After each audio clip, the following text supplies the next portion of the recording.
GMGP, good morning, good people. Y'all could have been anywhere in the world, but y'all decided to wake up with us. You're sick. You're sick in the head. There's a lot of fantasy football shows out there, but I promise y'all, they not like us. Brock Bowers, you looked a little quicker than fast. What does that even mean? Redraft, dynasty, best ball, high stakes, we got you covered. And that's MVS and Justin Watson with some of the dopest tools designed to help you cancel out the noise and dominate your leagues. If there's a white wide receiver named Antoine, sign me up. Maybe it's cultural. I don't know. In season or off season, rain, sleet, hail, and snow, comma, semicolon, period, next sentence, to bring you the most actionable and entertaining content on YouTube. You don't go buy the dip on the Titanic. Quarterback that you love, D-Bro. One of the best values in fantasy football. Prop bets with my man JRich. Is that yes! Let's go! So wipe the crust out of your eye, get you a cup of coffee. It's time to wake y'all asses up with Ray and Jay in the morning. My God. How good is Dude. he? Let's get it, GMGP. It is December. Happy December. Final month of the year 2024. Jay, we are already here. This is it. Damn. Y'all decided to wake y'all asses up with Ray and Jay. We appreciate each and every eye, each and every ear in the damn building. If it's your first time pulling up, we have a good time. We got the family in the building. JRich is pulling up in a second. We're talking college, NFL, and no NBA today, Jay. It's the association. Woo! Not so good right now in the association, but we got a lot to talk about. Injuries, 2025 rookies, and one of the best running back prospects we've seen in a long time that JRich doesn't think is that good. Not that good. What is a long time, Ray? Not that good. What is apparently. A long time? Huh? What is a long time? Since Saquon Barkley. Okay, dude. JRich doesn't think he's that good. We'll talk about that. Christian McCaffrey, Russell Wilson, and the Steelers cooking all that's good stuff. But we got to see who's in the building, Jay. We're a little late. Had some internet issues, but we good. And we got Adam in the building. We got Rico in the building. MB Prof, what's up, baby? It's been a minute. I hope y'all had a good Thanksgiving break with the family. Kelly Poole in the building. Richie was popping with you. Jack Gray. Jacob, what's happening with you, big dog? I got bread. Bucky Irving, league winner. JRich. Oh, Scott Connor, we had Bucky Irving in the league, and you know, he was ready to trade that Bucky away. And I'm like, Scott, people think he's a top 10 dynasty running back. We need to hold him. Bucky Irving doing his damn thing. And Bryce Young, JRich, is Bryce Young looking like is he looking like the best? Is he looking like the best from 23, Jay? I need to know. The people want to know. How's Bryce looking, Jay? We will definitely talk about it, but he looked good. You know what, Ray? I think the saddest part is I feel bad that he lost that game. You said what? I'm around. I'm here. I feel bad he lost that game. On the show. I really do. Talking. JRich, where you at, baby? Get up here. What's up, big dog? What's up, baby? I'm here. Yeah, I did. Late change. Decided to go with the May jersey today. I see. I like it. Big loss for the squad, but another great performance from the rookie. We probably won't talk any Drake May today, but you did bring up Bryce Young, who once again, when it was late and it was close, he did his job, right? He did his job. Do so much. Correct. There was a few mistakes on both sides of the ball.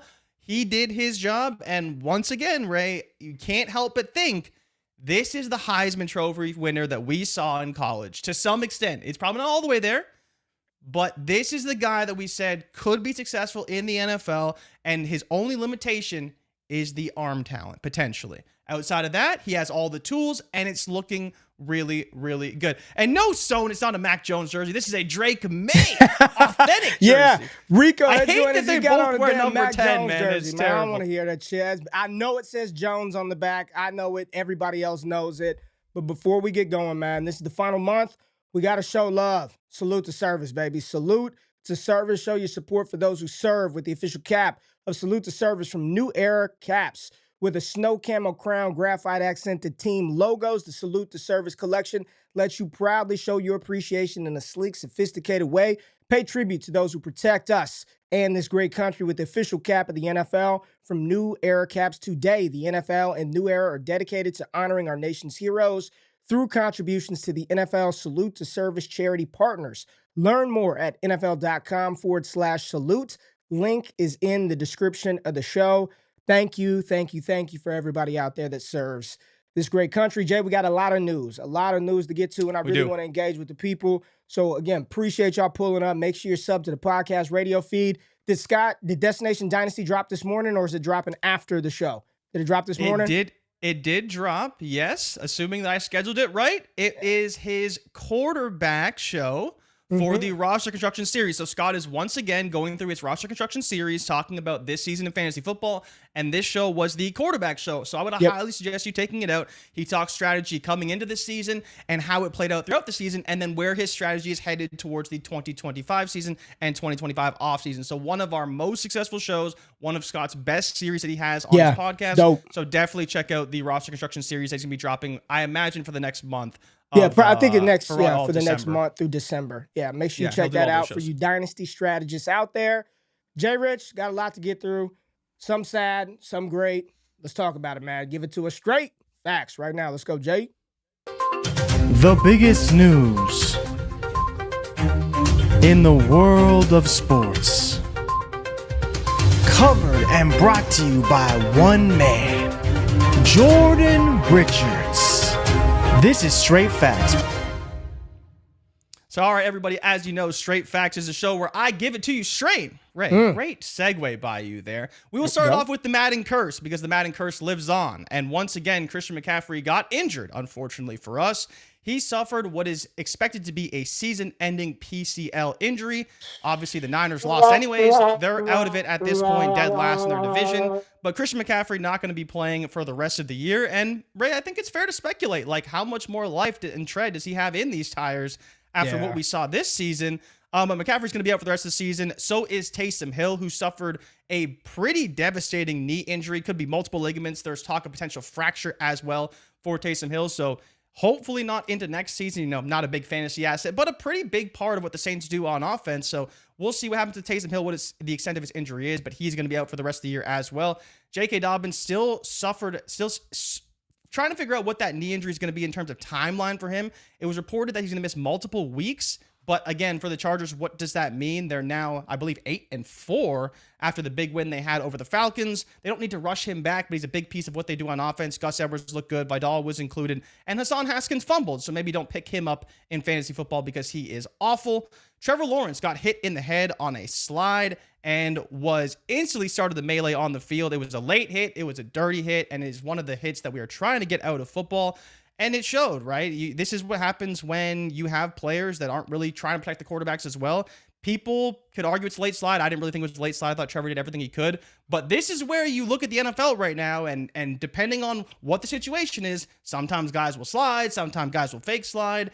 And this is what happens when defenders don't really know what to do and puts them in a bad conflict. So Trevor Lawrence probably not going to play the rest of the year. I'd be really shocked if he did. Already came back from injury here. It was a bad hit. It looked bad on the field, and I don't expect Jacksonville to put him in any type of condition on the field the rest of the year. Mac Jones looked pretty good as well. Maybe this could be a Mac Jones jersey the way that he played. We will move on to Calvin Austin, who suffered a concussion. So did Packers wide receiver Romeo Doubs. They're both probably not going to play this week. Ladd McConkey left the game late after suffering what is expected to be a knee injury. We don't know the extent of the injury. He had a great game this weekend. He is dealing with the shoulder as well. That's why you see him diving and sliding early to avoid contact on that shoulder. But the knee is new. There's no prognosis or diagnosis on what it could be. Should get an MRI today with some more clarity, but hopefully Ladd is good. He has been fighting through some injuries this season. Another player who's been fighting through injuries is Bucky Irving. He suffered a hip injury late in the first half on a kickoff. He did return and gut through it. We know he's dealt with a few toe injuries as well. Don't expect him to miss time, but don't be surprised if he pops up on the injury report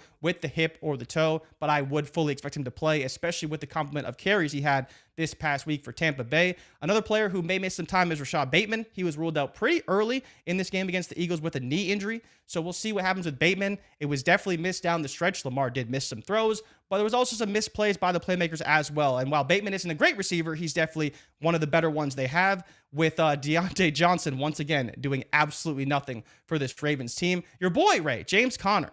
Let's go. 2-year extension in Arizona, 2 years, $19 million. Trey Benson, managers do not want to hear that. But this is kind of what's happening around the NFL right now, and it once again continues with the Cardinals and James Conner. He's going to be 30 years old, Ray. Yeah, man. 30 years old playing running back in the NFL sounds crazy when we got Todd Gurley retiring at 26. David Johnson retired, I think, at like 27 and was cooked by 26.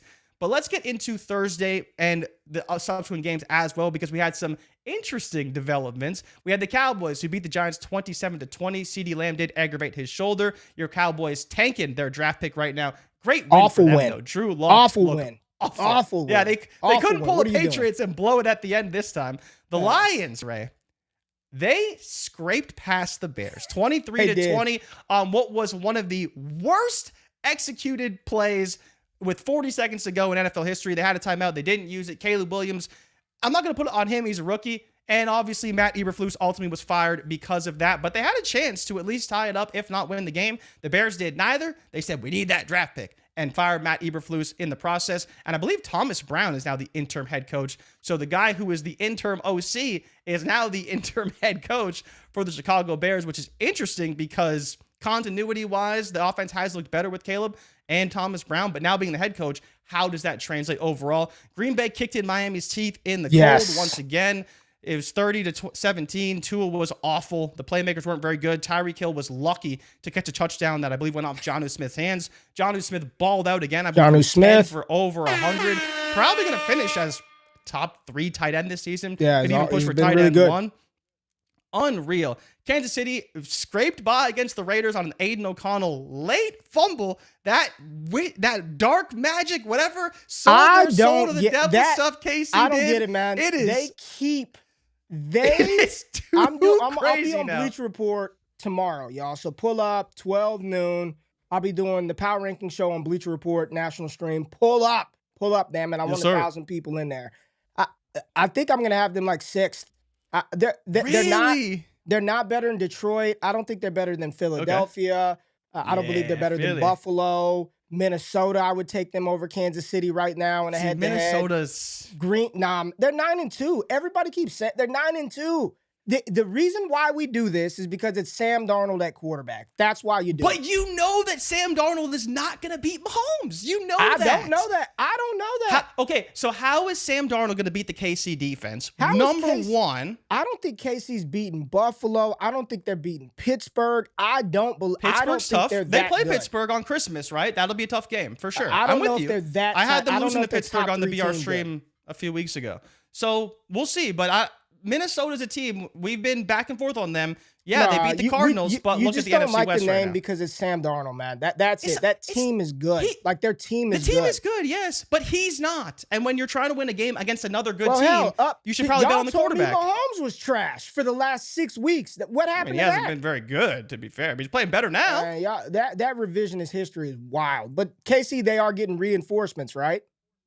They are. Hollywood Brown could be back week 16, week 17. He has a meeting with his doctor week 15 to check out his shoulder from his surgery that he had early in the season, preseason, whenever it was, and could be back at the end of the season. Now, I don't think that would put him in line for the Christmas game, but it would be close because I believe that's week 16 or week 17 that they play that game against Pittsburgh. So it could be a big game for them to get Hollywood Brown potentially back or not, but definitely having him at the end of the season is great because at this point, Ray, I think to your point, Buffalo, who also clinched the AFC East, could be in line for that number 1 seed the way things are shaking out as it stands right now. But they do have to beat the Detroit Lions, I believe, in 2 weeks. Minnesota beat the Arizona Cardinals in overtime. Do you have an overtime? Was that game in overtime? It was. They went to OT, man. They went to OT. Yes, sir. I don't think they went to OT. Are you sure? I think they didn't go to overtime. No, it was a late field goal. Tampa Bay, Carolina. Tampa Bay, Carolina. They won in overtime. Yeah.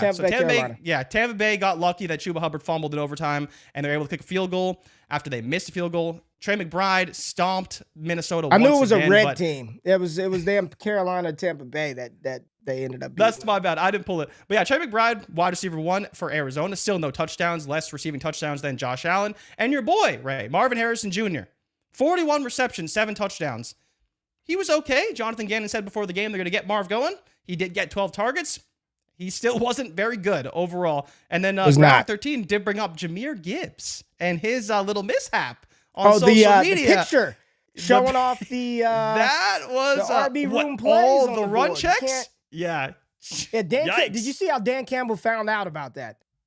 He was pissed, man. He was pissed. He walked off the podium. He's pissed. like, I didn't know about that. I didn't know that. And I will address it. Yeah, and he just left. Yeah. It's but they not won. good. They're 11-1. They're 11-1. Yeah. Sam Laporta Seattle scored. He score? Yeah, he scored once. Yeah, finally he scored. A lot of people had that first touchdown too. I believe our boy Mr. Gallant had that on Twitter. Follow him. He's a great follow over Shout the out Action to Network. Giles. Seattle beat Karen Rodgers. And Ray, I don't know if you knew this.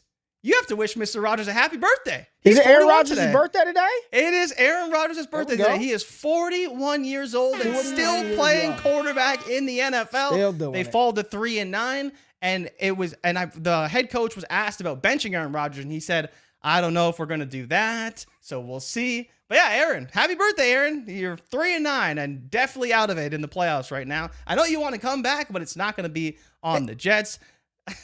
I mean, that game, man. Breece Hall, 12 carries, 60 yards. Isaiah Davis. Yeah. How the fuck is Isaiah Davis? 3 for 28 and a Isaiah touchdown Davis. for Isaiah Davis.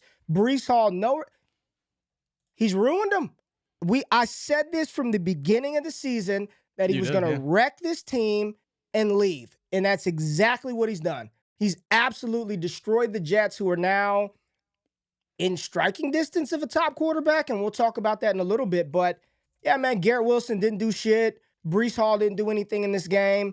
Devontae Adams scored a touchdown, and Aaron Rodgers has ruined the Jets. They're 3-9. They're out of it. He's not that good anymore. Way to go. Way to go, Karen Rodgers. Absolutely wrecked this team. And your boy Kenneth Walker did nothing again. Walker. Chase Brown. Kenneth Walker is Walker. injured. He's injured. I need an injury. I need an injury retrieval.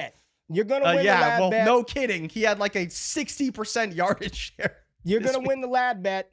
Chase Brown is going to outscore Kenneth Walker rest of the way. And it's not going to be close. It's not going to be close. Right? It's a long season, but the Bengals lost again. 5 games left. So maybe he can just shut it down. Just who else played? Shut it down. Washington. They stomped a mud hole in Tennessee. Talk about it, man. I mean, just Tennessee. Holy. They were riding high. Big win last week. Washington's reeling, and boom, 21 points in first quarter. Game is over. B-Rob, 100 yards. Eckler out, no problem. Chris Rodriguez, 13 for 94 and a 100 touchdown. yards for Rodriguez. Points. Doesn't matter. 20 points on my SFB bench. Terry McLaurin, 2 tutties. That's all we asked for. Let's go. And Zach Ertz got in the end zone as well. Your boy, Will Levis, only 2 sacks in this game. Good for Will Levis. Especially after 9 Jay, last they got to week give Will and 32 another touchdowns. shot, man. I know Titans fans don't want to hear it. I don't think that switching QBs is like the move for this squad. Just Tony Pollard fumbled for the first time this season. Calvin Ridley didn't do shit in the game.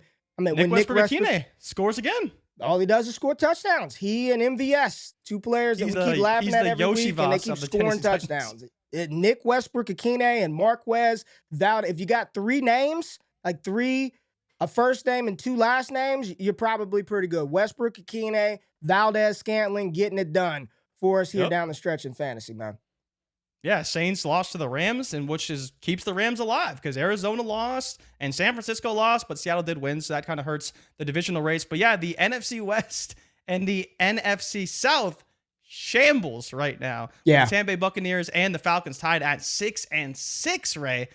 Ooh, it's going to be a tight race down the stretch in that division and in the West as well because there's still a lot of divisional games. But I think that's pretty much it for our news. So do you want to get into the college real news? quick, let's hit on the Rams. Rams did win, and they're staying alive.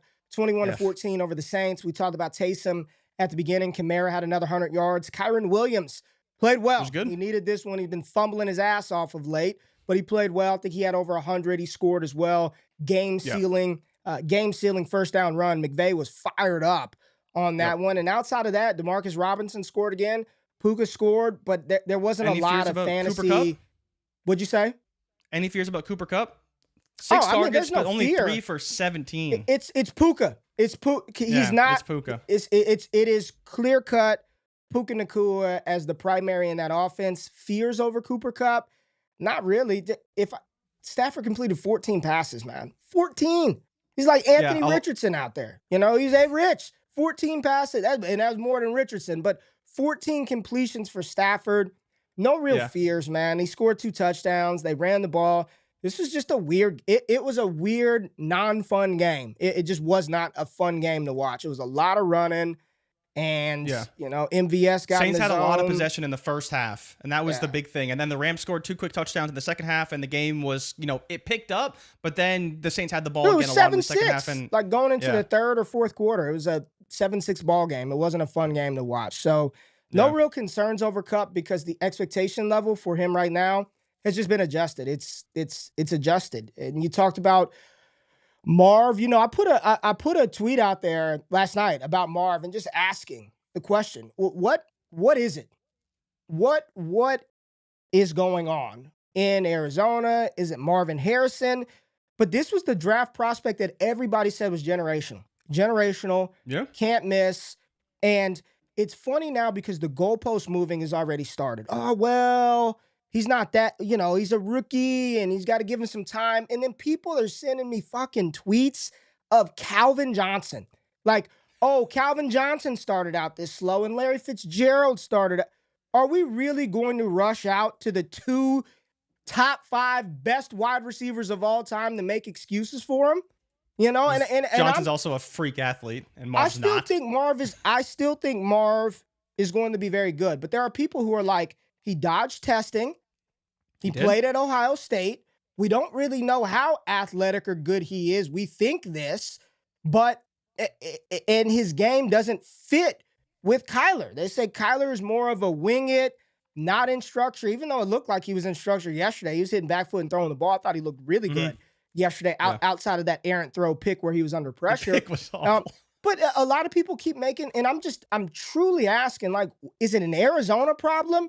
Is it a Marv problem? And why has this generational receiver, Jay, can we objectively say Neighbors has been better than him as a rookie? Ladd McConkey, I believe, has been better than him as a rookie wide receiver. Devon Vele may not have the production numbers, but he's right there with him. He's right there in line with him from a receiving yard standpoint. I don't know. I don't think. Wow. I don't think he's been bad, but he definitely has not met or lived up to the expectations. So, in your opinion, what is it? Is it Marv? Is it Arizona? What is it? I think it's a bit of Marv. And to be honest, I wouldn't be shocked if there was some element of adjustment to Kyler, but I wouldn't say we've seen that though. It sounds crazy and it's very, like you're talking, it's very just like, why are we explaining away these excuses? Kyler is a guy who maybe does play a bit out of structure and you got to kind of know where is he going to go and how is he going to read the defense and how is he going to scramble around? Because unless you're Larry Fitzgerald, who's obviously a Hall of Fame receiver, and DeAndre Hopkins, these are the guys we've seen succeed with Kyler. Outside of that, it's been Christian Kirk, who couldn't figure it out with Kyler. He was never good with Kyler. Never once. Right? He really struggled for a lot of his career. Then he goes with Trevor Lawrence, and he's kind of good again. So I wanted to bring up these numbers here because I think this is very valid, and I think it's a really good conversation. Okay. So you brought up the receiving leaders amongst rookies. Brock Bowers is number 1 in the NFL amongst rookies. 101. Period. Now, again, their games played go into that a bit for Malik, but he's number 1 right now. Also number 1 in targets, also number 1 in receptions. Number 2 is Ladd McConkey at 815. Brock Bowers at 884. Brian Thomas Jr., 765. BTJ. Yep, he's been great better this year. We've talked about him all season. Before the season, all season. Malik was great. Marvin Harrison Jr. is 5th, 606. And then, do you know who number 6 is? He's a very popular name, very high-profile name, but we did not expect anything from him this year.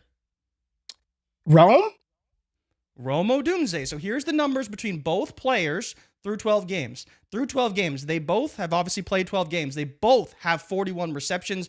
Marv has 78 targets to Rome's 76 targets, and Marv does have a few more yards per game, 606 to 543, and I believe he has a massive edge in touchdowns because he has 7 touchdowns. Odunze only has 1. But this is a player who is playing with Keenan Allen, who is maybe not a Hall of Fame receiver, but a very good one. He's Hall of Fame caliber. Yes. Oh, man, his numbers are right there. He's Chargers Hall of Fame. Chargers Ring of Honor. Chargers Ring of Honor, 100%. Yeah. And then you got, obviously, DJ Moore, who's even better than him at this stage in his career as well. So he's the third fiddle and arguably behind Cole Kmet versus Marv, who, yes, Trey McBride is there, but that's it. That's it. And so how can you tell me I don't want Rome Odunze. I want Marvin Harrison Jr.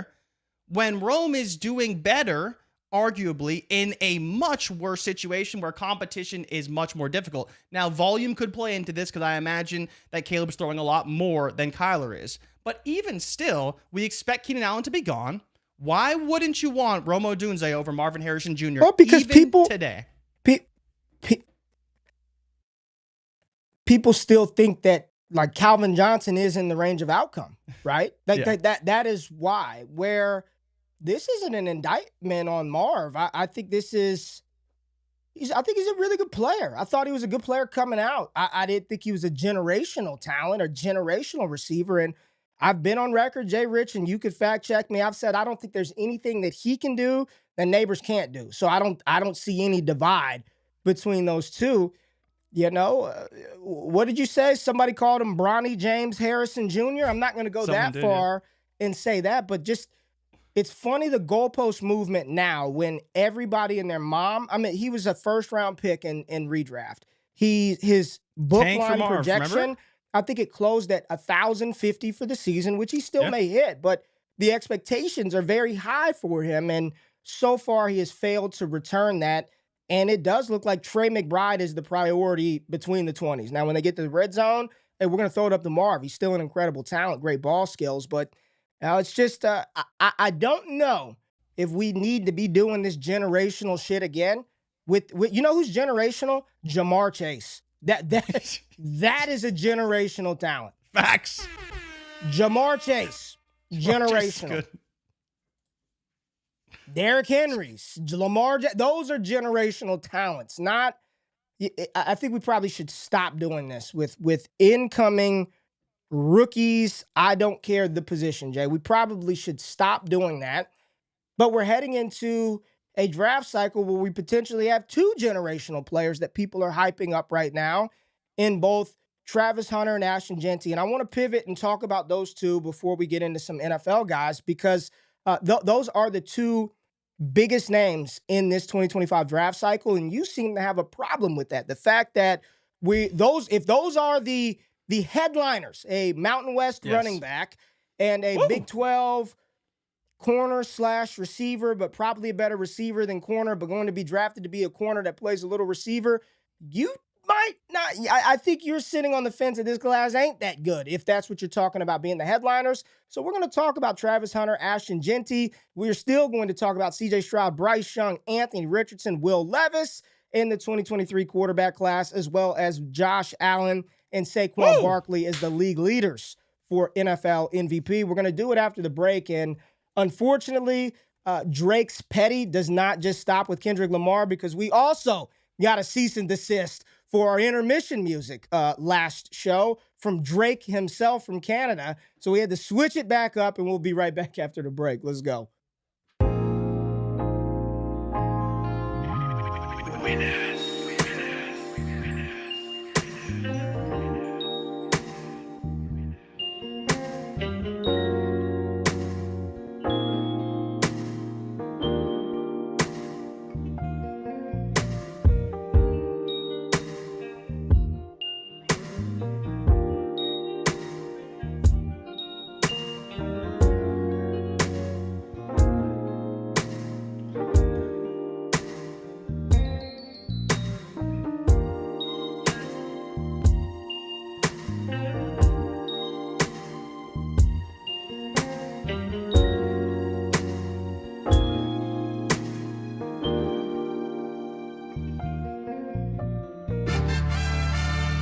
All right, appreciate y'all pulling up. Hit that thumbs up button, like and subscribe to the channel. Give us all the content, all the love, all the likes. Help this channel grow. We are going to drop, or I'm going to drop. JRich was going to join me, but he's chickening out today. Mock draft, we're going to drop it today. Instant reaction based on everything we saw this weekend. College football, Cam Ward losing. Looks like Travis Hunter has secured the Heisman Trophy for this season. And Michigan and Ohio State. I didn't see that one coming. Did not see that one coming. Ryan Day's days may be numbered in Ohio State. And the fighting this weekend, man. Everybody was scrapping. Every damn college team planting flags in the middle of the field. There was fights left and right. But Jordan, we're at that point now where it's pretty clear. Where do we have? Give me the top 10. Give me the Tankathon top 10 in the NFL draft class right now. Pull up that top 10 for us, Jay. What do we got? You got it already? I do have it. Yeah, you caught me by surprise, but I do have it. Jacksonville is at number 1. Las Vegas is 2. The Giants are 3. New England is at 4. Carolina at 5. The Jets at 6. Tennessee at 7. Cleveland at 8. New Orleans at 9. And Cincinnati at 10 right now. Chicago, Miami, Dallas, San Fran, Indy, Tampa, Rams, Arizona round out 11 through 18. All right, Jay. Well, right now, Jacksonville picking number 1. We had this conversation yesterday, last night pre-show when we were talking about this. I think they are in a box, in a pigeonhole to where I think they have to take Travis Hunter. I don't think they're the 101 this year in the NFL draft. I feel like it's a gift and also a curse, because if you don't really need a corner or don't really need a receiver, but you look at that fan base and that franchise, like what do you think the ultimate goal is in football? Just the ultimate goal. You think it's to win the Super Bowl, all 32 teams? That's the goal. You think that is it? I don't. I don't think that's the goal. You know what the goal is, Jay? Where's the count that money sounder? Where's that money sounder at? Let's make fucking cash. We want them greenbacks, baby. Them Ben Franklins. We want them Trump coins. That's what we want. We want money, JRich. That's what they want in the league. You know who's going to sell tickets? Travis Hunter. Jacksonville, I'm going to venture to say they're probably not selling out every game, nor are they coming to see Trevor Lawrence week in and week out. They're going to take Travis Hunter. Whether they need him or not, he will put butts in seats. And for a team that ain't winning shit anytime soon, that's probably more important than anything else. He is going to sell. JRich. And for fantasy, I hope he plays receiver. I think he's an incredible talent. I do not think he's the best collegiate player I've ever seen in my lifetime. I don't agree with that. As a defender alone, I'll just put 2 names out there that I think had more dominant, and it's one side. He's doing stuff that nobody's ever done. Yes, Chris Gamble and Ted Ginn and Charles Woodson, those guys played both ways, but not like Hunter. He is playing both ways from time in and time out, but defensively, I look at Tyrann Mathieu. I think he was very deserving of winning the Heisman Trophy the year, his final season at LSU. He was incredible as a defender and a punt and kick returner. Should have won the Heisman that year, in my opinion. Travis Hunter's going to win it this year. And the big question is between Ashton, Jeanty, and Travis Hunter. Jeanty's numbers this season, JRich, I know you haven't pulled up, absolutely ridiculous. He is within a stone's throw of Barry Sanders' all-time rushing record for college football. I got to play with somebody who did that broke Barry Sanders' all-division record. That was Danny Woodhead. When I was playing there, I was there when he broke Barry Sanders' the NCAA rushing record. What'd you say? Wow. You were there? Yeah. Well, I mean, I played with him, so I saw him throughout the years. Yeah, you talked about how you saw him practice and how hard he worked and all that stuff. So it is impressive, man, to see Jeanty at this spot. But you, my friend, you don't think it's as impressive as I do. I think he's the best running back prospect we've seen since Saquon Barkley. Been on record of saying that for months. You don't think his Heisman resume is that good. Is that true, Jordan? So here's the thing, right? It's not so much that I don't think he's a deserving Heisman candidate. He absolutely is. He deserves to be a Heisman finalist. But the outrage over him not winning the Heisman in favor of Travis Hunter, to me, is a little ridiculous. Like, I understand he had a great season. What do you mean, how?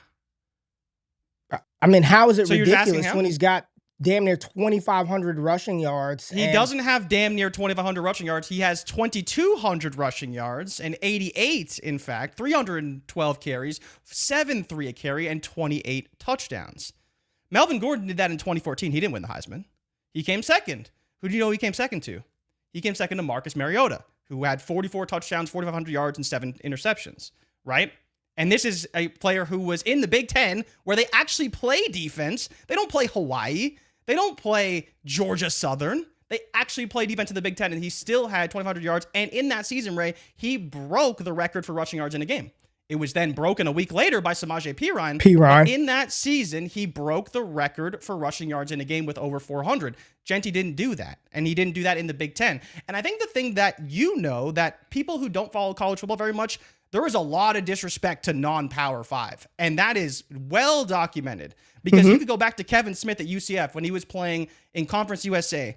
Sure, he had 450 carries, but he had 2,567 yards and 29 touchdowns. He finished 8th in Heisman voting. 8th, Ray. Darren McFadden finished 2nd behind Tebow, and he only had 1,800 yards and 16 touchdowns. But he was at Arkansas and played in the SEC.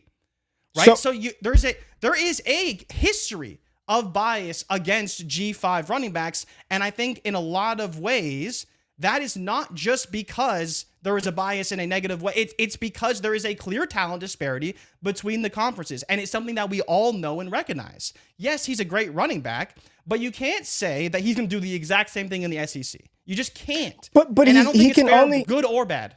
He can only play against his schedule. Like he can, and against Oregon, the number one team, against the number one team in the country, he put up 192-3. Yeah, he had a great game against Oregon, and that's great for him. But you know what he could have done? Probably could have transferred and went to a better school, right? Because this is the world that we live in. You want all these accolades. You want to win all these awards. You want to be recognized for your abilities. You want to raise your draft stock. Go play at a better school. Plenty of players do it all the time. But the fact that people are so upset that a unique talent and a unique situation like Travis Hunter, who is 5th in receiving yards, 2nd in touchdowns, and 5th in receptions in the NCAA, and to be fair, what is a pretty down year receiving-wise, to be honest. But to do that and play defense, this is what Heisman trophies are made of. It's not about necessarily who has the best numbers. It's who's the most impressive. If you go look at even the year Devonta Smith won the Heisman Trophy, he had 2,200 yards total, but in the season, he had 1,800. That's pretty good. Amari Cooper had 1,820 and didn't win the Heisman. Mac Jones, in that season, Ray, had 4,500 yards, 40 touchdowns, and 4 interceptions, which is easily Heisman Trophy worthy, and obviously they went undefeated. He didn't win the Heisman either.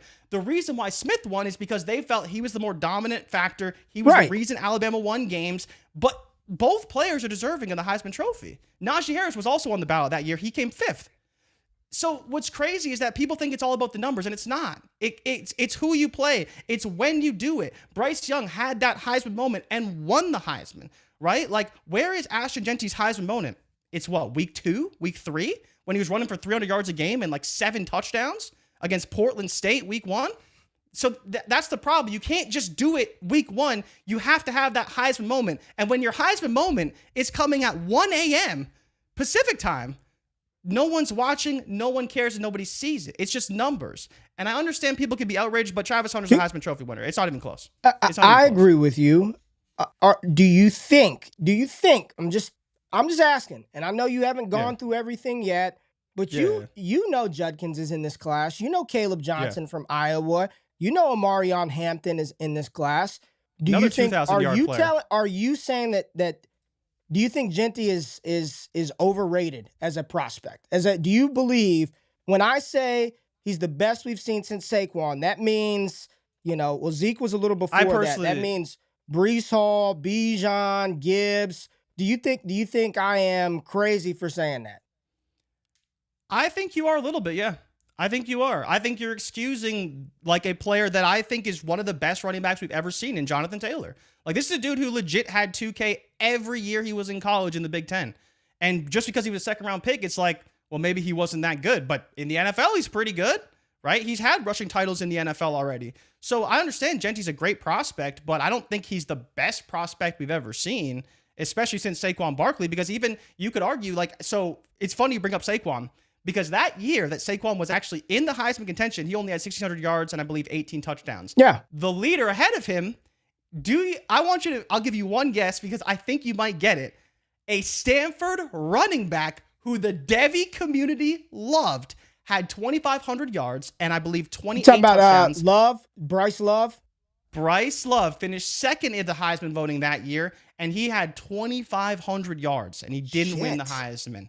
He finished, I forget was who that finished good behind. that It might have year? been, it was Baker. It was 2017. It was Baker's Heisman Trophy year.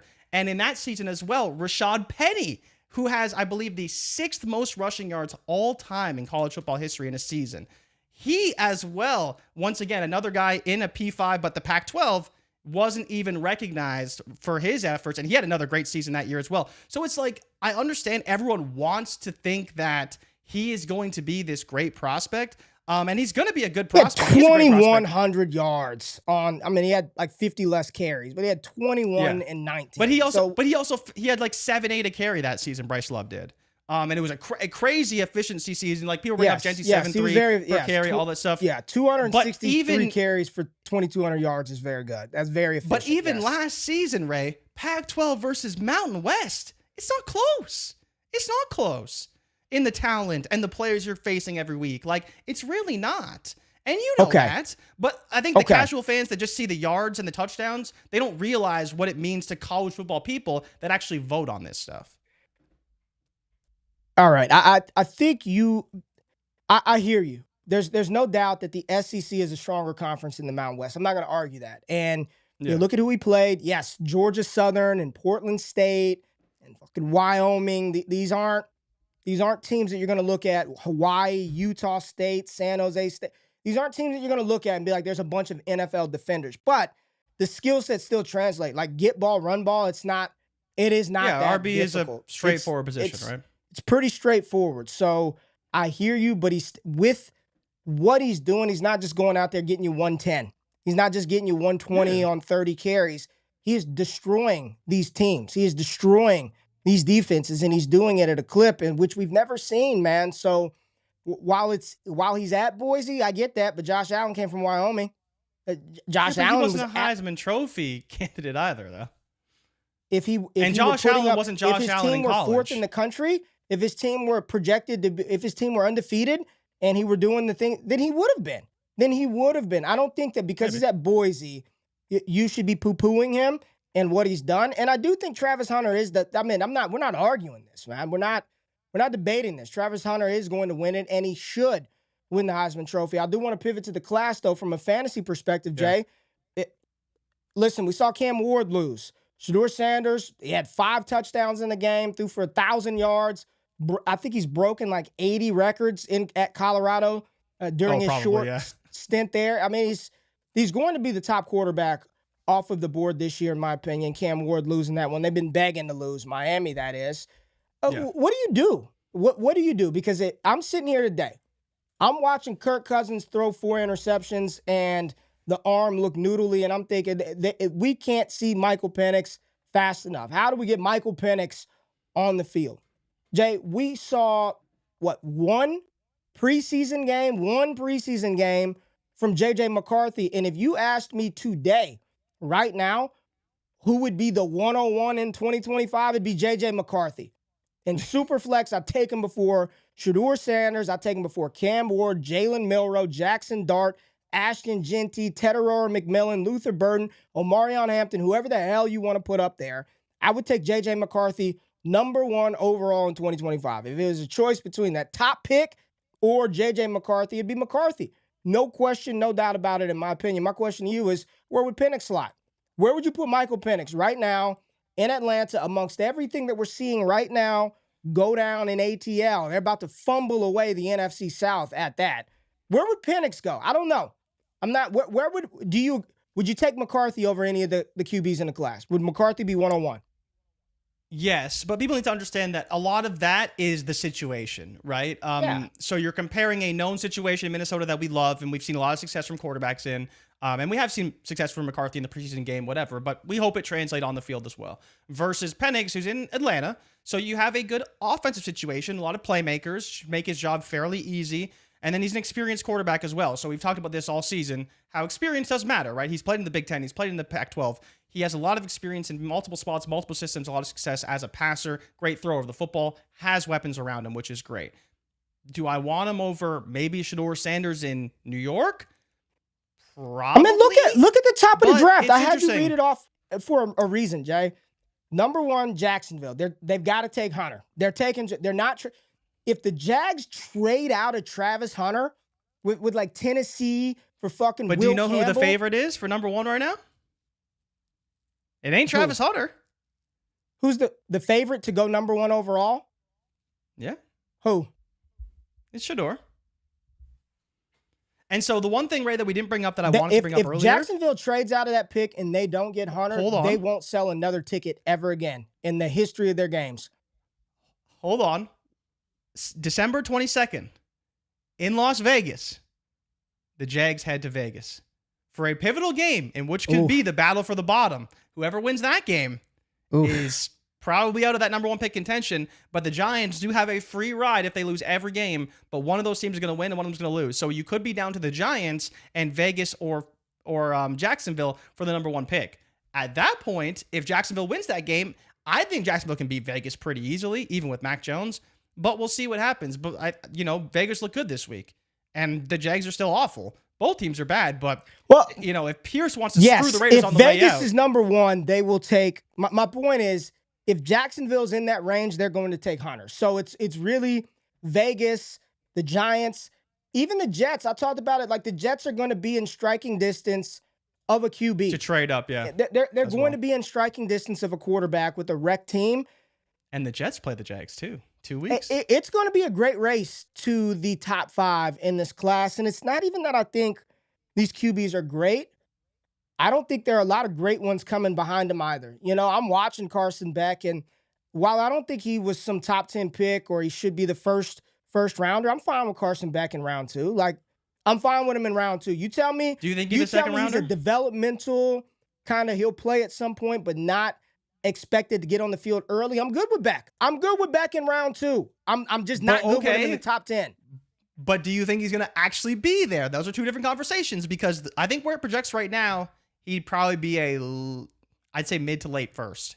At worst. Today, I think it's Shedeur, it's Cam Ward. You know who's going to be QB3 off the board, Jay? Don't say Jalen Milroe. Jalen Milroe. He is projected as the third highest quarterback now. I've got a lot of hesitation and skepticism there, but late first, back of the first, I think it's going to be Jalen Milroe. And you know who else I think is going to sneak in there, man? I think Drew Allar is going to be a first-round pick. I'm not saying he should. You want me to give you the list for number one right now? Because this is interesting. Give me the list. Shedeur. Yep. Ward. Yep. Milroe. Okay. Dart. Nussmeier, which we'll see. Ewers. Allar.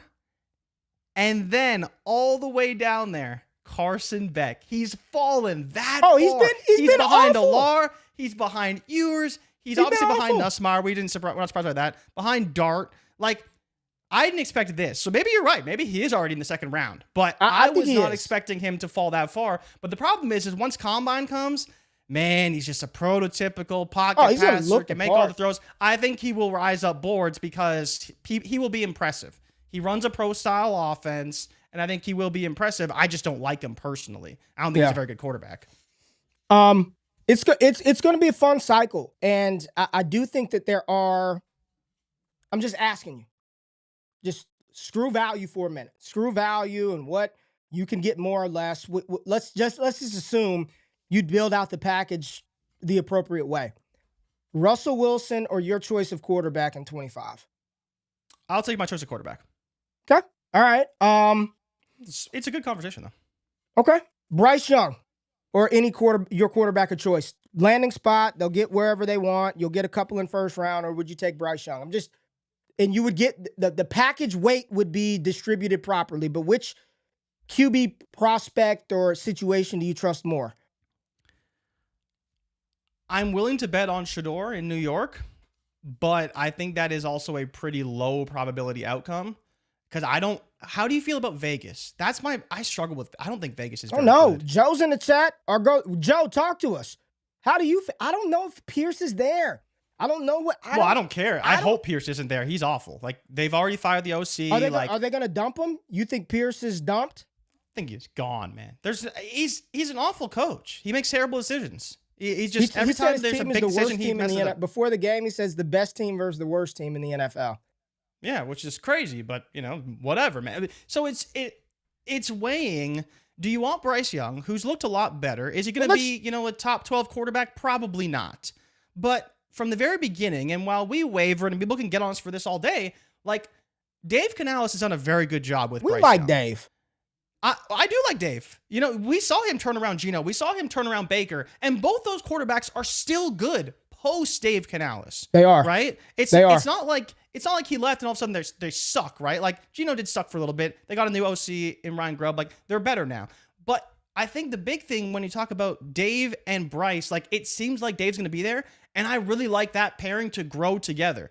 Clearly Deontay was a problem because he was not good. They were not good. He's gone now and things are better. They got Thielen playing well. They got David Moore playing much better. Bryce is more confident overall. So I think for me, like there are situations that could be better than Bryce in Carolina, but there's something about that situation that I like.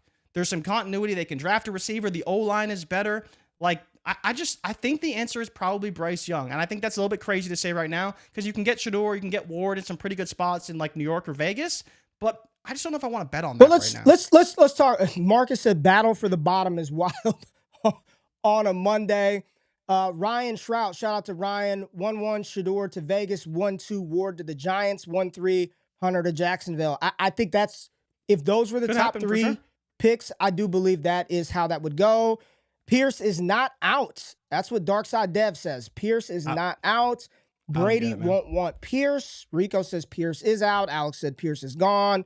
Joe, our resident Raider insider, said Pierce is likely gone. And then Hunter Joe Green, 25 QB or Drew Brees 2.0. And this was a great segue. This is the fourth week in a row that Bryce Young has looked, dare I say, good, JRich. And they did not win the game versus Tampa Bay, but all I truly wanted to see was him drive the ball down the field. Part of me was like, oh man, he's going to fumble it, strip sack, turn the ball over, and he did not. He got sacked one time in the game, 26 for 46, so, completion percentage wasn't great, 298. Chuba Hubbard fumbled late. Brooks got involved. Adam Thielen balled out. Should have had a touchdown. They screwed him on that one. Bryce Young loves his tight end. Tommy Tremble had a big day. And Leggett sort of just goes out there and get 4 catches for 50 yards every single week. But, man, I don't know what the fantasy ceiling is. I look at his play over the last month since being reinserted. He's been better than CJ Stroud. He's been better than Will Levis. He's been better than Anthony Richardson. It's a small sample size. It's 4 games, Jay. 3-4 games. It's not a large sample size. We had a whole season of CJ Stroud destroying the NFL.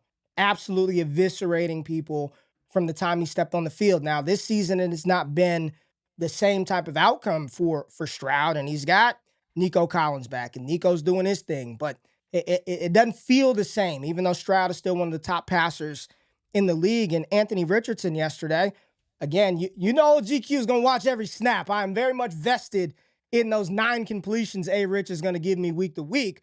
I'm watching, and I'm like, man, don't throw a pick. Win this game, Anthony. Figure it out, right? 12 completions, 2 touchdowns, 2 picks. Ran the ball well, and I don't know where he finished with his 109 passing yards, but I'm assuming pretty high. I'm going to just go out on a limb, and with this shit performance throwing the ball, he probably finished very high for us in fantasy, and that's what we're here for, right? I never said that he was going to be a Hall of Fame thrower. I never said that he was going to be an All-Pro, but I think he can be a fantasy monster if he can retain and hold the job. You got to throw for more than 109, but he played well. Can I give you a piece of trivia? Give me some trivia. He's sandwiched between 2 Alabama quarterbacks. Who are they? He's actually one of them has got to be Bryce 3 Young. of them. One of them has got to be Bryce Young. One of them is Bryce Young. Bryce Young is ahead of A-Rich, actually, surprisingly enough. And there's an Alabama quarterback behind him? Yeah. Well, it's not Jalen Hurts, so... Nope. Well, Jalen Hurts actually is behind A-Rich, but not right behind him. Mac? It's Mac Jones. Mac Daddy. A-Rich is sandwiched between Bryce Young and Mac Jones. Tua finished just ahead of him. And then, to your point about Jalen Hurts, he's way below him. Way below him. Yeah.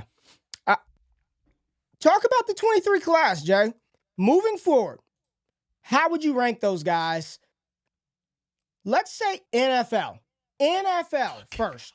NFL. No fantasy, just NFL. Rank them, and we're going to hold you to this. However you rank them, we are going to bring it back up. You said such and such over Stroud. What a bad take. Just today, rank them. So I think today, oh my God, I got to rank A-Rich. Oh, okay. So NFL. NFL. JRich is last. I don't know. Maybe Levis. Levis or JRich for the NFL. Who's one? Stroud or Young? Let's see how much panic you got. Stroud or Young? NFL. I think the answer is still Stroud. That ain't. But it sounds so stupid. You cowered up a little bit. You cowered. You want to say Bryce Young so bad because you just don't like Stroud. Well, Stroud sucks, man. Like, he's terrible right now. Come on, dude. Ray. Come on, man. This dude threw for 1 touchdown against the Jaguars. He lost. He hasn't been good this year. He hasn't been good this year, but he doesn't suck, man. He's 4th in yards. He's 4th in yards. So? What do you mean? Okay, cool. He's 4th in yards. Who's 1st in yards? Geno Smith? Is he good? Yeah. Well, Burrow's probably 1st in yards. Oh, yeah. He took a long time to say yeah there. Yes. But, so the question of Bryce versus Stroud is simply, do I think that Bryce can make all the throws? And I think the answer is no. And I know that Stroud can make all the throws. And that's the difference for me. Bryce may be a better cerebral quarterback, and I think that's showing itself on the field this year with more time, more experience, more continuity, more acclimation to the NFL. We see that Stroud has not been able to adjust, whether it's him, Bobby Slowick, the offensive line. There's a lot of issue with this team. But I do think there's a world where Stroud just can actually make all the throws, and we know that because we've seen it, versus Bryce, who maybe can, maybe can't. But for NFL purposes, I think you just go with Stroud for now. But there is a world where Bryce can take it over. Do you feel any differently about Stroud versus Bryce? Because I think we whether you have JRich or Levis last, who cares? I think you're a little harsh on Stroud. I'm going to say this. I'm not going to fault you for it. I'm not going to knock you for it because we all elevated CJ Stroud very high after his rookie season, and I don't think it was for bad reason. That team looked great. They were on the brink of a goddamn Super Bowl, AFC Championship. They were right there. Yeah. To contend for an AFC title with a rookie quarterback. So I don't blame you for having this animosity in your heart. I don't blame you, but it's December. We're going to shed some light on that Grinch that is JRich. We're not going to let you steal Christmas joy from us this year. I still think it is CJ Stroud. I'm not going to make the excuses that it's the O-line's fault. It's Bobby's. No, it's your fucking fault, CJ Stroud. Play better, period. Because you get all the praise when it's going well. Play better. Yep.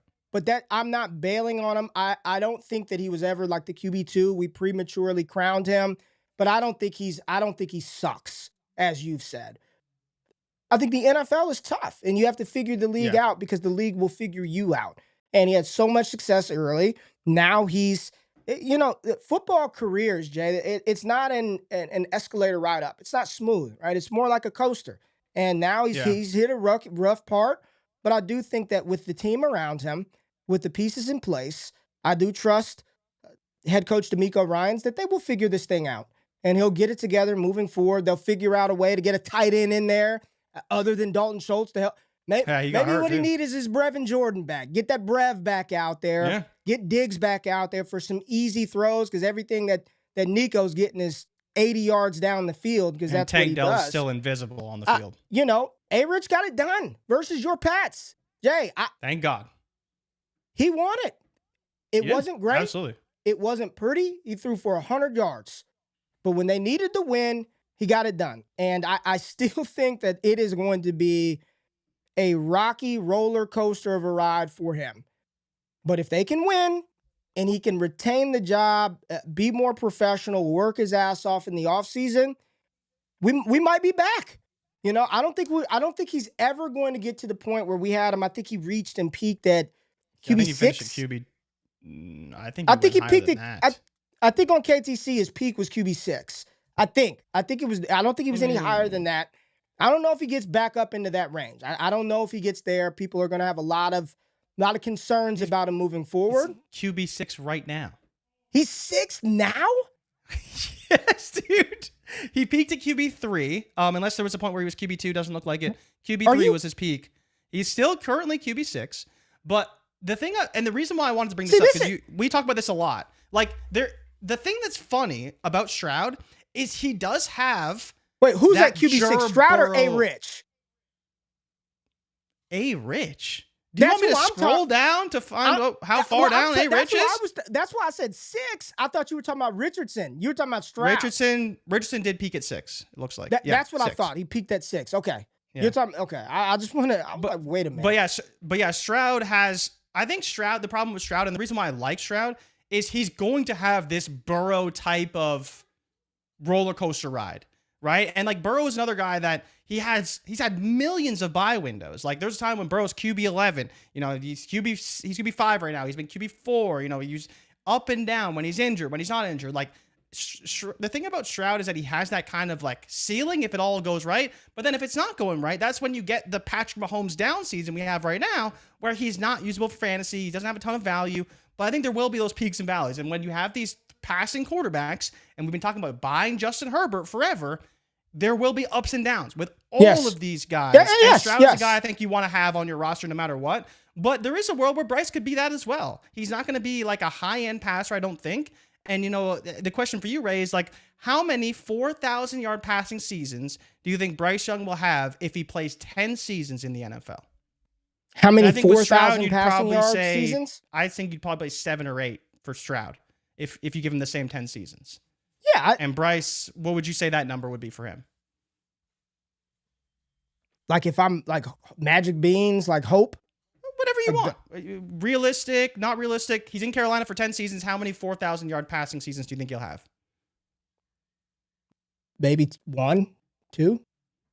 Yeah, I think probably you're looking at, Kyler Murray land, where Kyler Murray's a player that throws the ball a lot, but does not have a 4,000-yard passing season. And no one knows why. Because he can throw the ball deep. He throws the ball a lot. He's a good quarterback, right? And without that rushing component, you don't have a fantasy quarterback, but a good quarterback, just not a guy that's going to throw over 4,000 yards a season, like we kind of expect from a CJ Stroud, who, as you mentioned, is already fourth in passing yards and is over 3,100 already. Boyan hit us with a comment. He said, JRich only has one receiver that can catch and some NPSs at tight end. Listen, I continue to mock a tight end. This guy said one receiver? Who's he disrespecting, Ray? Who's disrespecting here? It's ridiculous. Well, some people are saying for Bryce 5, Downs 3, didn't play 4, yesterday. 3. Downs didn't play yesterday. He had Pittman. Pierce scored the touchdown.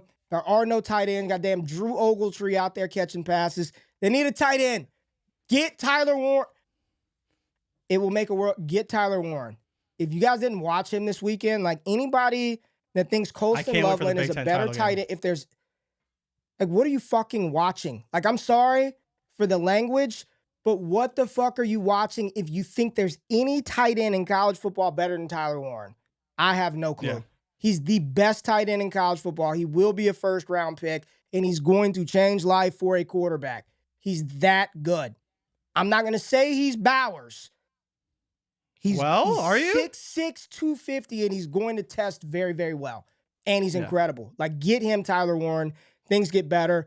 This 23 QB debate will rage on for another week. JRich, for another week, it will rage and battle on. And I don't even know. Is Bryce starting next week? Every Tuesday, Canales is, he's just going to keep doing the process. And as long as he does that, so hopefully Bryce Well, what the problem is. Where he goes this week. Let's talk about the MVP of the NFL, JRich. The MVP for the 2024. Who?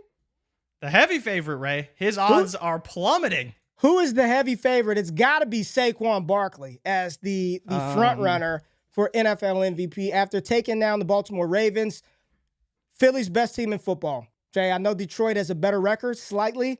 The Philadelphia Eagles are the best team in football. Defensively, all the investments that Howie Roseman made on this defense, it is paying off. I believe they still have not allowed a 300-yard offensive performance from a team since, like, it was some point in the season. I forgot what the stat was on the game. Maybe they got there last night. Yeah, Derrick Henry got him there. But this team at 10-2, Hurts didn't even have to do anything yesterday. Saquon Barkley, 23 for 107, touchdown in that game. He caught 2 passes. They got the job done, 10-2 on the season. I do think that this loss, it should knock Lamar out. Like, we should stop. Lamar he's not in the MVP conversation, in my opinion, anymore after this loss. It's a two-man race. It's Saquon Barkley, and then you saw the play, the dive, everything. They just put foot in San Francisco.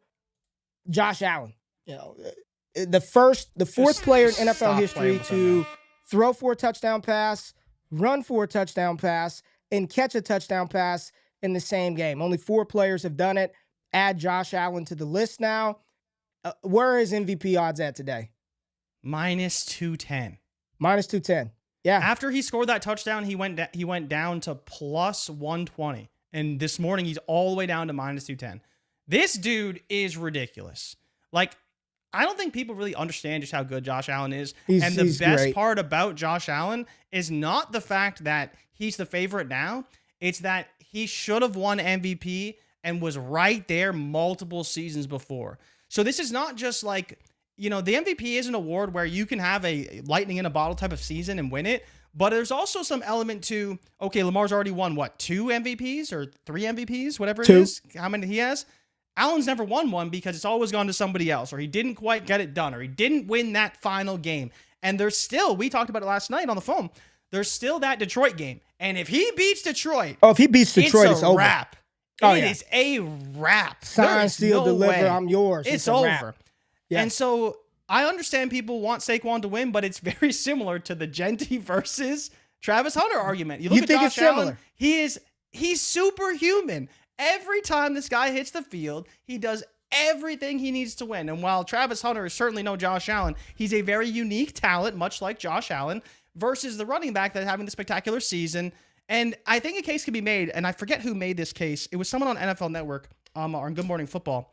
They were talking about how Jalen Hurts was costing Saquon Barkley the MVP because Jalen Hurts runs for all these rushing touchdowns. And if Saquon Barkley had like 25 or like 30 touchdowns, like he would have had if they weren't all going to Hurts, maybe he'd be even closer to this MVP type of thing. But it doesn't come down to the numbers, right? If he loses to Detroit, I still think he's a front runner personally. I don't think losing to Detroit is a bad thing. He already beat Mahomes, which is number 1. But if you beat Mahomes undefeated, you beat the Detroit Lions, who are the best team in football, and you can't beat them. And it's a road game in Detroit. So it's not like he's facing them at home either. It's a road game in Detroit. So it is a big game for Josh Allen, but he will win MVP if he wins that game for sure. Yeah, he would. He's just so good, man. So and the good. thing is, you look at the counting numbers, and I think he's outside the top 10 in passing yards on the season, but he's top 10 in touchdowns. I think I'm not looking it up. I think he's top 5 in 22 QBR. touchdowns, 6 touchdowns there. QBR. Yeah, I know he's high in QBR. He's got to be like second in QBR behind Kyler. Number 1 in QBR. Holy. I don't give a shit about what any of his numbers are. This is a dude who is throwing the ball to Khalil Shakir and Dawson Knox. And Dalton Kincaid hadn't done shit either as a first-round pick. Amari Cooper doesn't do anything after being traded there. Curtis Samuel is sort of just out there. It's Josh Allen and James Cook. He is putting the team on his back. I was dead ass wrong about the Niners weaseling their way to the NFC title and going to the Super Bowl. But I told you 5 weeks ago that I think it's Josh Allen's season. I really feel like, when we have this conversation with Truck or Trailer, he doesn't have a Stephon Diggs. He does not have a Travis Kelce out there. And he's got his team sitting right now right behind the Chiefs. Like they should be the number 1 seed right now. They're a better football team than the Kansas City Chiefs. And Josh Allen's play has been incredible. And I think Saquon as well. And I think the way that this will probably end up going is Saquon will win Offensive Player of the Year and Josh Allen will win NFL MVP. And hopefully, I'm watching all these teams play, and I'm sorry, Detroit fans, I want to see Buffalo, Philly. Like, that's what I want. I want to see Buffalo, Philly. I want to see Philly in it. I want to see Buffalo in it, so hopefully big Philly guy, Ray GQ. I like it. Yeah, man. I was telling you about Philly weeks ago, and I was like, man, 30 every game. And you did. They've done it almost every game. You were talking about them weeks crazy. ago. You absolutely were. They are so good, man. All right, let's finish this up with the highest scoring game on the slate last night, and it was a fun game. The Pittsburgh Steelers and the Cincinnati Bengals, 44-38. Joe Burrow, once again, 10 incompletions, 309 yards, 3 touchdowns, 1 pick, was sacked 4 times. And I think going into the third, he was like sub 100 yards passing. Like it wasn't it wasn't pretty early for Cincinnati, but Joe Burrow got him there. Jamar Chase, JRich, he scores. He is the 101 next year. Redraft, underdog, Jamar Chase 101. No running back, no Barkley, no Henry, it is Jamar Chase Owens as the 101 next year, and he is very much in Jamar Owens mode. They asked him post-game about the defense. He was not happy. Jamar Owens said they need to figure shit out because he's doing everything in his power to get it done. What is he, leading the league in damn touchdown catches, receiving yards? Yep. He's just awesome. Jamar Owens is awesome. Chase Brown does it again, haunting you and going to cost you a case of Topo Chico. Other side of the ball, GP George Pickens gets it done again. Najee Harris finds the end zone. And Russell Wilson, 414 passing yards, 3 touchdowns for Russell Wilson. My God, is Russ Glorilla cooking. I mean, he is cooking. Let Big Russ cook like Big Glow. Russell Wilson, they should extend him today. We shouldn't get to noon before he doesn't have a 3-year contract on his desk. Give him the Geno Smith deal. Give it to him. Lock it up and move on, Pittsburgh. They're off to their best start since 2020. The offense since taking over is flying. They're 9-3. Yeah. They won a division game. They're en route to another playoff appearance. Mike Tomlin does it again. Russell Wilson absolutely deserves the contract extension. Well done, Pittsburgh Steelers. Well done. He looks like he could still play. He's very good. He destroyed at a very high level this Cincinnati defense. I know it's. But 400 yards is 400 yards, right? Yes. It's a bad defense. 400 yards, 400 yards. But Ray, I do want to ask you because I think you make some good points, and I think it's a little rocky. 9 wins right now. How many wins do you think they finish with? I'm going to read you their schedule. You're going to tell me win or loss. This week they play the Browns. They already lost to the Browns. They'll split. Win. Then they go to Philly. You ain't giving them that win. You're not giving them that win. There's no way. You like Philly. Philly wins. You may be a Cowboys. Philly wins. Like Philly. All right. Revenge game in Baltimore. I've got issues with. I don't know what Baltimore's problem is. I don't. They just are the most inconsistent good team in the NFL. Man. It doesn't make any sense. They cannot just win the games they're supposed to win. It sounds so easy. But it's still the NFL. The offense makes no sense. Awful. How do you have 12 points? Lamar's missing throws, and then receivers are dropping the ones he does make. It's like it makes no sense. He makes a great the throw to Mark Andrews. Oh, find a better throw this season. Yeah, find a better throw. And then the one to Zay Flowers, the damn nigga, just lead them. I don't know that they beat Baltimore again. I'll say they beat Baltimore. They beat Baltimore. Okay, in Baltimore, that will be a gross game. It'll be snowing in that game for sure. Then they have Christmas it's not Heinz Field anymore, but I'm going to call it Heinz Field against KC. They beat Kansas City on Christmas. They beat them. So that's 12 wins, and then they play the Bengals again, but at home.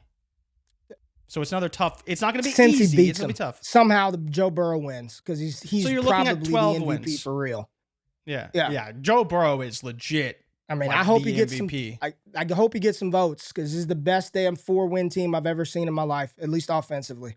What's nuts is I was looking. So obviously I had all the numbers pulled up, and do you know who has very similar numbers to Josh Allen this season, minus the touchdowns? It's an NFC West quarterback. Geno? No, but maybe I just didn't look. Matthew Stafford? Similar QBRs. No. Fuck it. Brock Purdy?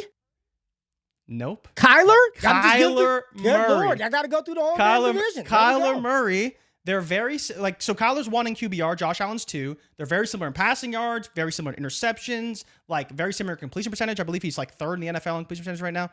It's surprising how good, how similar both of them are, and obviously both of them have rushing upside. So it's just interesting that Kyler. Why are we on Josh Allen? Should Russ be extended by Pittsburgh?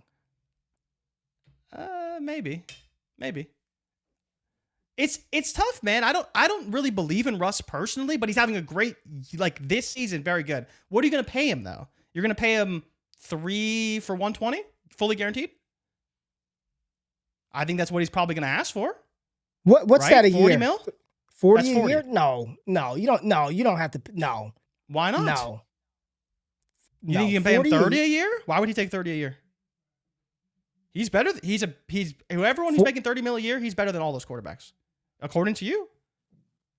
I think the problem is you're gonna have to pay him 35 to 40 a year probably to retain him. That's fine. And you're going to the playoff. Who gives a shit? That's what can they afford to do that?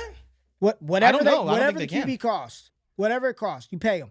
You lock them up. Yeah. It's often it's the best start they've had since 2020. You lock them up. Yeah. You move on. Good for the Pittsburgh Steelers. And the bigger thing is they can beat Cincinnati. They can beat Baltimore. And that's something that they have struggled to do. They beat them, but now they can beat them with their quarterback, which they haven't said for a few years now. Yeah. Since they lost Ben. It was this was a humbling week of fantasy football. It was a humbling week. We talked about we didn't talk a lot about it, but Aiden O'Connell went out there and absolutely dissected Kansas City. I mean, he went out there and shredded them with Amir Abdullah and sincere fucking McCormick at running back. I mean, he just went out there and lit them up. Yeah, they played really well in that game. JRich getting it done. It's been a wild season. And as we approach the college football playoffs, it's going to be even wilder in that. And the draft process and cycle is going to be a crazy one. Like, this is it. Enjoy this last month of regular season football. This is it, folks. Enjoy it. Yes, there's a game in January, but you get it. Like, this is it. This is a wrap, JRich. So as we wind down the fantasy season and we head into the offseason, we're going to have a lot of conversations about these players. A lot of guys hurt. A lot of guys getting old, falling off the map. Stay tapped into all the content. We got Dynasty Theory, Scott Connor, Destination Dynasty on the podcast radio feed. I'm dropping the Monday mock today. We got content on content on content. So we'll be back on Wednesday. Hit the music, Jay. We'll be back on Wednesday, man. I want to, Hunter Joe Guerin is saying my guy AOC. I was going to add sincere, but his combine number. Yeah, combine. All that combine. Bucky Irvin's combine was shitty. Kyron Williams combine, right? Dude, if you can land on a team and get some opportunity, man. If you can just land on a team and get some freaking opportunity. Daniel Jones, we didn't hit on Daniel Jones. He's a Minnesota Viking, too. Got a Minnesota Viking. Oh, did we never talk about that? Yeah. We did not talk about it. There was a lot that happened. I did say I wanted him to go to Minnesota before we left on Wednesday. He signed, You did say that. You did say that. All right, man. Appreciate everybody being in the building. Hit that thumbs up button. Like the stream. Like the content. We got Mock Monday today, so we got a mock draft that will drop a little bit later today. Dynasty Theory is coming out tomorrow, and then me and JRich will be back on Wednesday. We'll be back on Wednesday talking about the Thursday night football game, college football playoffs, Heisman, MVP, and whatever drama we get from the NFL between now and then. JRich, Justin Tucker, my goodness. Anything you want to say to people, Jay, before we get out of here? Yeah, Justin Tucker. They said they're not going to replace him, but they weren't so willing to do so. Ray, when are you on BR today? I'm on BR tomorrow. They didn't give me a show today. I'm not on BR. You're on BR today? Give the people. I'm tomorrow. Pull up. I'm tomorrow. Tomorrow I'm on BR. I'm tomorrow. What are you talking about? I'm tomorrow as well. What time? Are we together tomorrow? Noon Eastern. I'm noon. I got power. No, I'm 5. I got the 5 o'clock. Oh, you got the national show. You know the vibes. There you go. Getting paid more on GQ. Let's go, JRich. No. But yeah, okay. So you're at noon. I'm at 5. Pull up. Bleacher Report. 5 o'clock tomorrow. Be on the stream for my dog JRich. And noon tomorrow. Be on the stream for my show. We'll put the link in the show too. We'll put the BR links once we get them. We'll go back and put them in. But we'll tweet them out and all that other good stuff. And then we'll be back on Wednesday. And then Friday, it's all about y'all. AMA Friday. We're just going to talk. We appreciate y'all being here in the stream. Thank y'all for watching. And have a great Monday, man. Enjoy December. Make sure you hide Chippy the Elf for your for your young kids. Your elf on the shelf. Ours is Chippy. And we'll see y'all on Wednesday. We out of here. Peace. And this shit is elementary. I'd probably go to jail if I shoot at your identity and bounce to the left. Stuck a flag in my city. Everybody screaming Compton. I should probably run from here when I'm done, to be honest.